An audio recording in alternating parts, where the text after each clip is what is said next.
ПАРЄ відмовилися від дебатів про переслідування корінних народів в окупованому Криму. Про це повідомила член постійної делегації Верховної Ради України Леся Василенко. Таке рішення в парламентській асамблеї Ради Європи пояснили тим, що резолюція про права кримськотатарського народу була ухвалена влітку.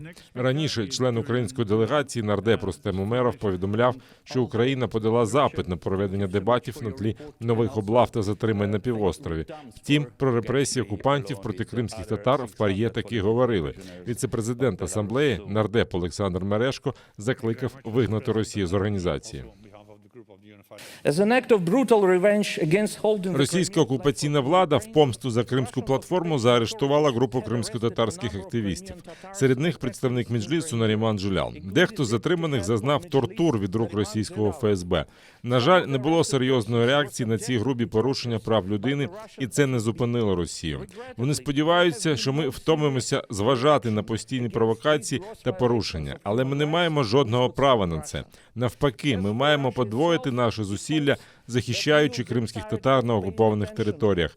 Росія розкручує машину масової пропаганди, щоб створити ілюзію добробуту у Криму.